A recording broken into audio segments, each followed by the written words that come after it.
Hi, I'm Tanya Williams, and today I am totally psyched to be having digital conversations with Steve Baxter, shark and tech entrepreneur. Steve is one of Australia's most successful tech entrepreneurs and an active investor and mentor to startups. He's an active supporter of Australia and Queensland's startup ecosystem, is a founding board member and advocacy group Startup Oz, and the founder of Brisbane working community River City Labs, as well as a mission leader for Startup Catalyst. Hi Steve and welcome. G'day, how you doing? Good. So before we sort of get into the questions, I thought I would share with the audience a bit more about your background for anyone who has lived under a rock and hasn't doesn't know what you've been and how you've been, how you started. So, age 23, started with your life savings, $11,000, and invested in an internet service provider, which years later you sold to Aussie Mail. Mm-hmm. And then, about 2001, you launched a second startup? Yep. Co-founded that with a chap I went to school with here in Brisbane, a company called Pipe Networks. Yes. We were a provider of wholesale services to ISPs and other telecommunications carriers.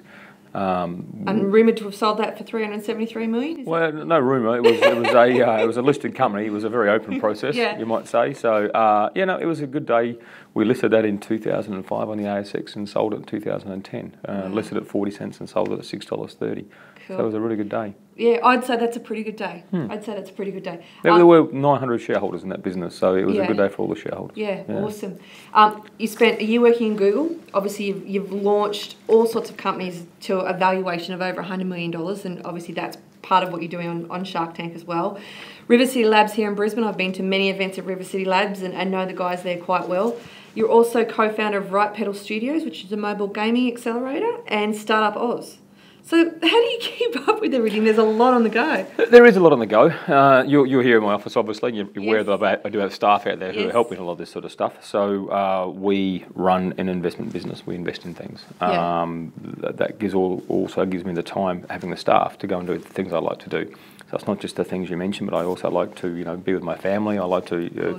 I've got a few toys I've acquired over the years. I love to fly and love to fish. Yeah. So I don't do that enough. But I do it whenever I can. Yeah. So it must feel like another lifetime away. Is it like those two businesses that were where you started? I mean, it's been obviously a journey. And 2 weeks' time, I'm going back down to Adelaide for the 20th reunion of my first business. It's probably about 20.7 years, but they're calling it the 20th, which is nice. Yeah. So you still keep in touch with all those guys? Oh yeah, very much so. Yeah. So does it seem a lifetime ago? Oh, look. Not really, I suppose. No. Okay. So what was the biggest lesson that you can share with anyone that has a business now, an entrepreneur, particularly around marketing? What's the one thing that you went, I should have done that, or I wish I hadn't have done that? Oh, look, I've never been a particularly strong brand person. So I don't have the sort of artistic flair to be sort of writing a brand and marketing, and I could have done that better. Mm-hmm. I was lucky, I suppose, in the first business. It was the internet boom. We started in late '94. I suppose we rode the wave of what was happening in the world with respect to internet, and that's not to take away from that business or the staff and the effort in it, but it was hard not to do. From my perspective, it was hard not to succeed in that business. Yeah. So timing was probably good, really but plenty of our competitors went away. So there was a wrong way to do it. That's for sure. So I have to admit, some of the ones that went away, I thought would have had branded and marketed better than we did. Yeah. The one thing we did was we let our customers speak for ourselves, and we gave really good customer service. At a time when customer service was seen as a cost, we turned it into a way to create sales. Yeah. So that was exceptionally important. That required a great team. It required awesome systems and awesome procedures. I think it's one of those things these days that people don't understand the real value of as well. And I was actually listening to your podcast with Mel Telesekin on the Customer Centrics show, talking about that whole customer service piece. And I think people want to spend a huge amount of money on social media or promoting on digital channels, which I'm a big fan of, obviously digital. But I think sometimes they forget the basic stuff, and customer service is obviously one of the key things. It's cheaper to retain a customer than get a customer. So as well. So very much. I think they do forget the basic things. So I think in a lot of respects, people will actually default what they know as well. So if they are better at that, then they'll go to that. For me, I was always like I said, less in the marketing and promotion sides and more in the systems side and the people side. I had almost a 9-year career before that in the armed services. We were very procedurally focused, which is good. Yeah, and I've heard you talk about a lot on different interviews that you've done as well, about how the importance of systems and processes. Oh, you've got to do that. I mean, you just can't waste people. You just it's I think it's a human right to have valued work, to be honest, and to feel valuable at work. So in the way you do that, I like it if someone can turn up at 9 in the morning and at 5 to 5 they go, oh, I've got to go home. What happened to the day? Yeah. That's a fantastic day. From that, I'm assuming they're productive at the same time. But and you do that by really good systems, really good procedures, and a good work environment.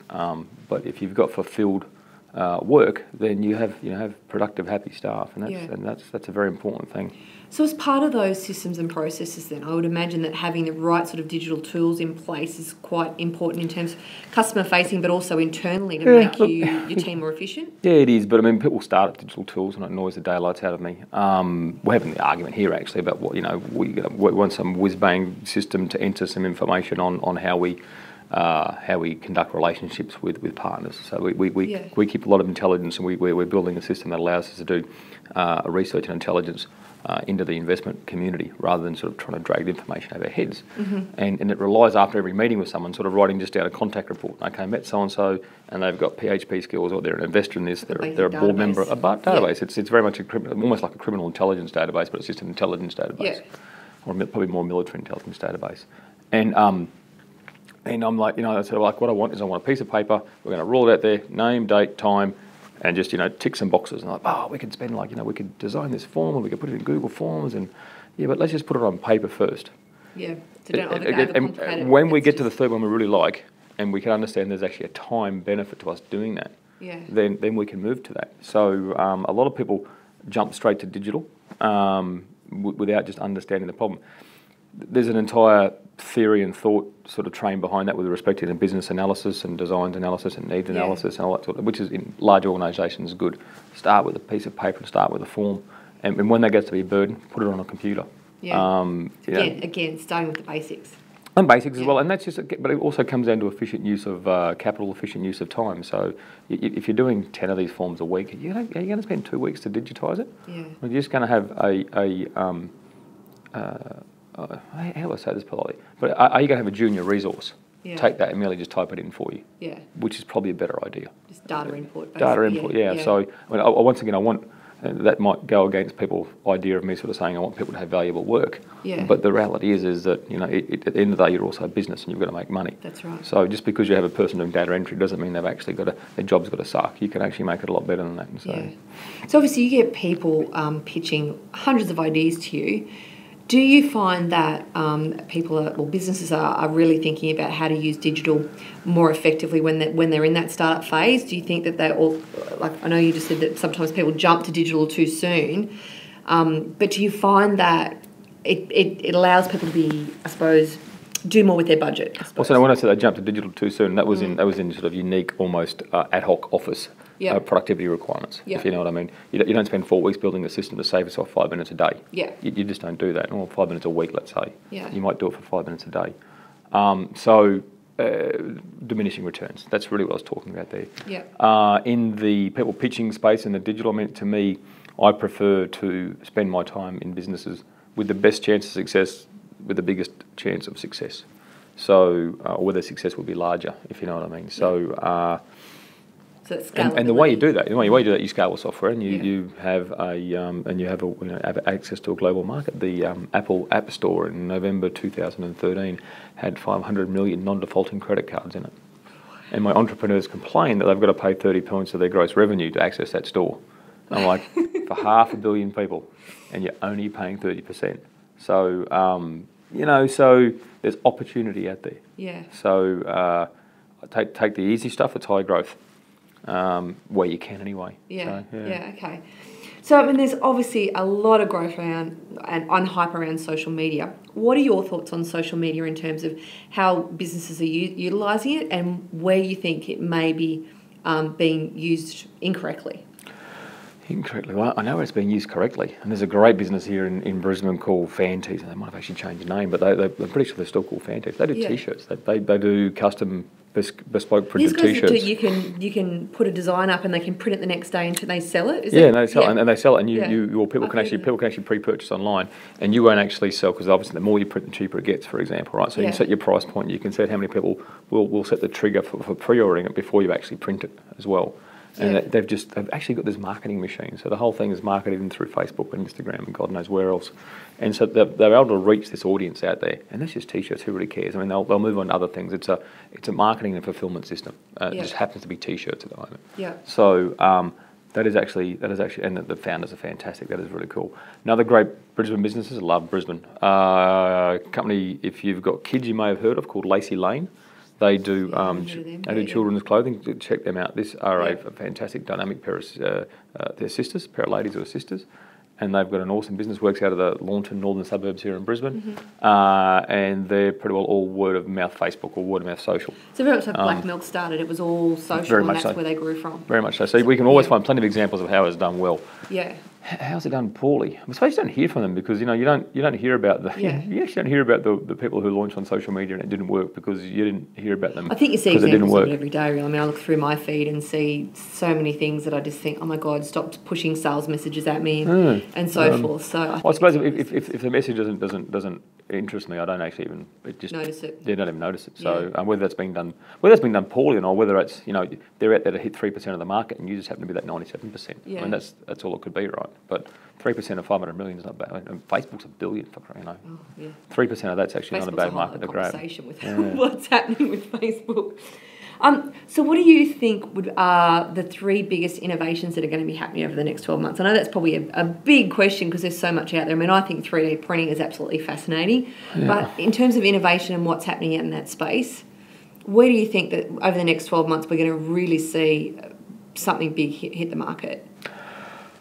I'm trying to think of the companies I've invested in. So I like blockchain. If you know what blockchain is, have you heard of Bitcoin? So blockchain is the technology. That's a very wide. Everyone watching this and all the tech guys will say that's not quite true, but it's the technology that underpins Bitcoin. Yeah. So Bitcoin happens to be the flavour of currency on top of blockchain. Okay. Blockchain is about a value transfer mechanism. So it's a fully distributed, non-centrally controlled, fully encrypted ledger. So all of a sudden you can transfer value, be it money or be it, let's say, property titles, software titles, who really care. A property title brick by brick, for example, you can transfer that without a middleman. So, in the concept, it's like having a credit card when Visa doesn't actually keep the tally is distributed between everybody. So there's actually no one can clip the ticket in the middle. Yeah. So I like the Australian company? Oh no! Well, it's software. No, it's software. I actually don't know who wrote it. I mean, it was probably written in the cloud, written on the internet. It was a really lame description for it, but it's a bit like Linux in some respects, in some respects, in that whilst there's one person who kicked it all off, the community's now grabbed a hold of it. Yeah, there are a key series of developers out there who maintain it, but there's also forks. So there's actually the code base, or the concept base almost, is actually forking off in different directions, which is how all good software grows into better software. Mm-hmm.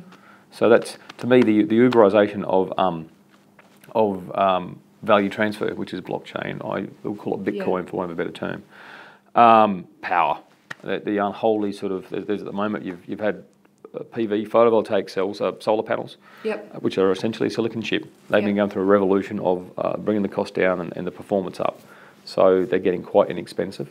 You've had home storage solutions for many years, but Tesla bought out his Elon Musk, and Tesla bought out his Powerwall just recently, which has got terrible specifications to it. It's 1.5 kilowatt hours or whatever the devil is. It's 1.5 kilowatts to 6 hours, whatever it is. It's dreadful specifications. But so was the iPhone 1. Yeah. But everybody wanted the iPhone 1. Yeah. Everybody wants a Powerwall. So.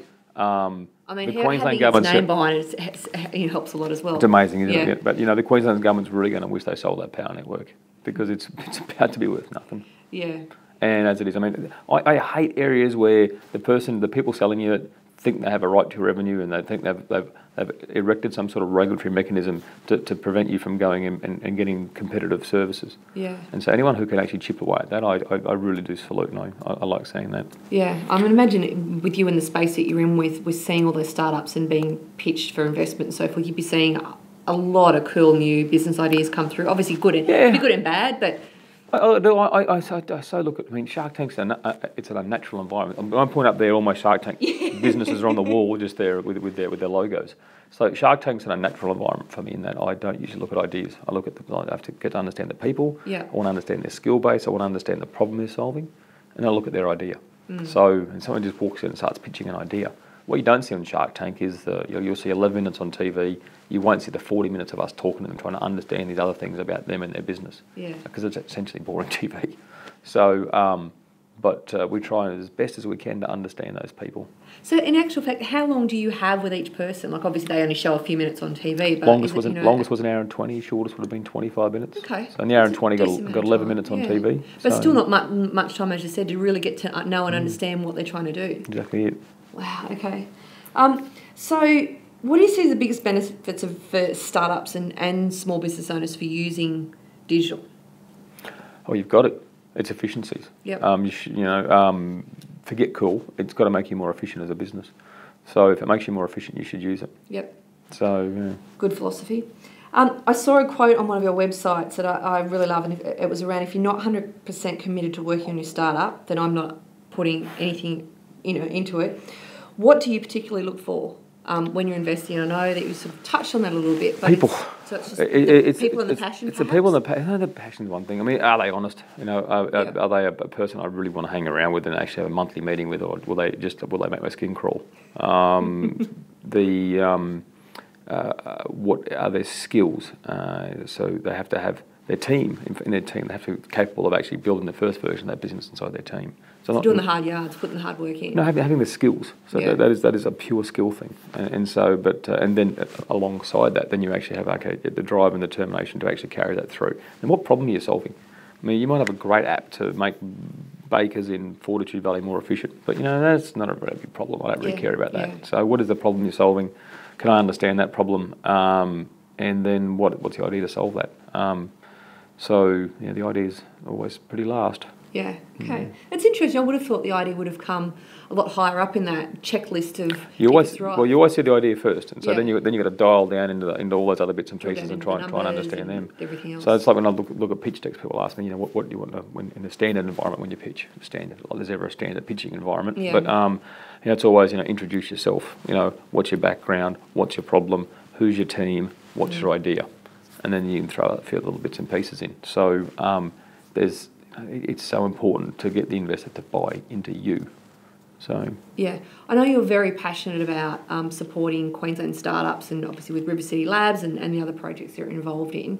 Where is that just because I suppose you've been through this process yourself and didn't have that support when you were coming through and starting the business? Do you live in Queensland? I do live in Queensland. Well, you know why I support Queensland businesses then, right? Because it's the best place in the world to live. So we'll get that bit out of the way first. And the rest of the question was... well, did you get into that space because you didn't have that support and you felt there was something missing for entrepreneurs when they were coming through? Yeah, there is. I mean, so I was a bit of a natural networker in some respects. I had to, when I started my first businesses, I knew I didn't know as much as I knew I had a knowledge gap in many areas. So I sought out people. We used to try as best as we can to get a cooperative community amongst competitors going in Adelaide when we were in business. We had a bigger threat, which was Telstra. So it was very easy to galvanise people around that and to talk about strategies and share information. So I'm a firm believer that we need to do something different. This state for too long, under the previous government, for example, with its 4 pillars policy of tourism, mining, agriculture and building construction, really, what you actually need for those to work is good weather, good commodity prices and good currency prices. Right. And the other one needs luck. The other one needs all three to work. So you've essentially hitched your entire economy, got the growth of your economy to luck. Yeah. So it's out of your hands. It's in everyone else's hands. So it's silly. And plus, people are always going to come here for the beaches. Right, tourism's easy, right? The coal's close to the surface, and for as much as we hate our politicians, we're geopolitically stable. It's actually, and we can actually pull the stuff out of the ground pretty cheap. Yeah. So they're always going to come here for it. That's the easy stuff. Why should we care about the easy stuff? Let's go and do the hard stuff. We should be caring about the hard stuff. There's no market failure in tourism and ripping coal out of the ground. And I think both those industries are valid. I've got no issues with especially coal, which is obviously politically charged. Yeah. I come from the Bowen Basin and Emerald, so I know the industry quite well. let's work on the hard stuff. So, and we've got to do something clever. Those older industries, which are typically low productivity, low growth industries, are hitched to these cycles that we cannot influence. Yeah. So we need to take care of, we need to have industries that utilise our people in very valuable, authentic, well-paid ways. The thing about a tech startup sector, or a tech sector, I should say. So if we had companies the likes of Google, Facebook, Instagram, Twitter, Dropbox, Uber, or 10,000 others that are a 20th of that size, which would still be bigger than the average tech company in Australia. Yeah. They are a 97% export industry. They're all export industry. Yeah. We don't need a coal terminal. We don't need all the other. The infrastructure need is quite soft, if you know what I mean. It's inexpensive infrastructure. So we want buildings full of exceptionally well-paid people, exporting things. They exporting the I suppose the product of their minds, which would be awesome. Yeah. Do you think? And I know you're very much an advocate for all of that, but do you think governments are actually getting this and going, yeah, you're right, we need to start investing in this? Or do you still think they're going, but we're going to... No, and you're all politicians, if you ever watch this at all, and you're all culpable of it, to be honest. I mean, you can sit there. I rarely have an awkward social moment with a politician. I'll always tell you exactly what you want to your face. Mm-hmm. And it's annoying, because then you need to judge them by their actions, so not what they say. And they'll say a lot of nice things to you, just so you won't get cross with them in front of cameras. The day I know politicians get it, so when some politician gets up there and says, this is the most important thing for our economy, we have to get our knowledge economy right. This is a 97% all export industry. We can't be hitched to the old low growth cyclical businesses. We have to do this. We have to get this right. I'm going to stake my political future on it. Yeah, and actions speak louder than words, right? I mean, you can say that, but it's actually doing stuff that's going to make that difference. Once they say it, if they don't actually follow up with it, we have to then hold their feet to the fire and get them to deliver it. Yeah. But you get the little sort of $24 million here and $5 million there and $6 million, these little programs that sort of do nothing and typically repeat the problems of the past too, if you know what I mean. We've got such an attitude that we can take research from higher institutions, which I think we should do lots of and more of, but we shouldn't actually then take that research and say, hey, look, we need to build a business out of it. It's actually counterintuitive, and we've actually proved it doesn't work. We've actually proved $9.5 billion a year spent in research every year, fact-checked through the PBO, Parliamentary Budget Office, right? And we keep doing it year after year after year, and no one says, well, let's keep doing it. It doesn't work. We should just keep doing it. I'm like, they claim to be smart people, and they don't understand that they're not having the impact that they think they should, because they're sort of saying, well, where's the results from that? And we should do research, and we should do research for research's sake, right? Yeah. But to think we can take more money and beat it to death with more government money to try and get a business out of it is just painfully stupid. I agree. And I think there's so many unknown successful Brisbane and Queensland companies that no one would even be aware of, because they're doing business to business or whatever that might be.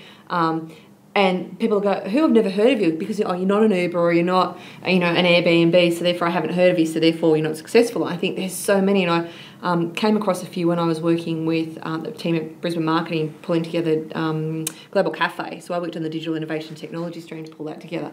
And I think it was Wayne Gerard from Red Eye Apps. I mean, those guys are doing some awesome stuff and doing stuff, but I'd never heard of them before. Yep. And there's companies like that are really successful, employing lots of people, looking at all sorts of stuff all over the world that no one ever hears of. Yep. And I think it's a shame that some of those guys aren't given a bit bigger platform, I suppose, to really say, hey, look, there's opportunity here if you want to get I'd love it that when Wayne, if his company can, I know Wayne quite well, and I think he's doing great things, and Red Eye's fantastic. Yeah. And if his company continues growth, I'd like to look out that window and see a 40-story building full of all of his employees. 4,500 people in there earning $150,000 a year to do really smart things and sell it to the rest of the world.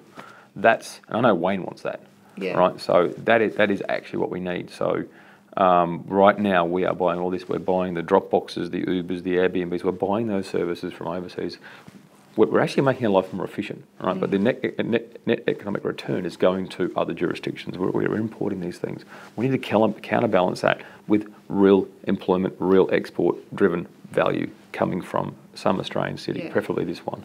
The problem I see with some of those areas, I mean, I'm a big fan of Uber, a big fan of Airbnb, and I use both of them. But what upsets me is when I see Taxi Council and all the taxi guys is bashing it, saying it's this, it's this, it's this. It's like they've got a product that's come out of something the customers wanted that you guys would not give them. So instead of bagging someone else for coming up with something innovative, why don't you just improve what you're doing, and perhaps you can get a bigger share of that market. And I think this innovation often scares those existing companies, especially if they're a duopoly. The first thing someone who's getting disrupted, they're feeling disruption, right? The first thing they do is they'll ignore it. The next thing they'll do is protest. The next thing they'll do is convince the government to regulate it. Yep. But hopefully, they finally get it, right? They need to get it long before they go the way of Borders and Kodak. Right now you actually have Amazon and you have Apple, for example, or GoPro. Yeah. So some get it, some don't. If they get it early enough, they can actually create a bigger pie for everybody, if you know what I mean, as opposed to trying to keep their shrinking part of the pie, or their shrinking. Yeah, it's like anti-innovation. It's like, you can't do anything different or better because it's going to impact our little market. But when it comes to policymakers, they're even more short-sighted, and they're busy people, and they've got the huge portfolios. I actually feel a bit sorry for directly represented politicians. I much prefer, not so much for the senators because they don't really report to anyone, but your poor schmo politicians who's elected for their electorate, for example, they've got to worry about the garbage, they've got to worry about this, the street lights, and all the other things. And if they get a portfolio in the cabinet, they've then got to worry about that portfolio. I think we've got a stupid system in that respect. I like the American system. Too much. How can you make an impact on all of that? Yeah, we should grab a professional and actually put them in charge of the department, if you know what I mean. So, you can make arguments that's what the public service does, but I'd say we've been pretty poorly served by the public service in the last 10 years, to be honest. Yeah. But the strange thing is if you actually think about what Uber is, and Uber's an often used example, and there's regulatory issues, blah, blah, blah. People are using it because they like it. If they sat back and thought to themselves, and they're spending money building roads and transport, such a huge issue, so wait a second, so here's the solution everyone wants, they want to use, that's actually less expensive, so therefore people will use it more often. And you could have less cars on the road. So governments have always tried to introduce carpooling. Yeah, I always want people to carpool. Yeah, guess what? Now someone comes to the digital platform that gets charged for, and then all of a sudden it's evil. I'm like, that makes no sense at all, right? But it's actually going to change how we build cities. If you take Uber to the self-driving car analogy, future, I suppose, that gets really quite scary because self-driving cars will be smaller cars and they'll be a very different dynamic to them.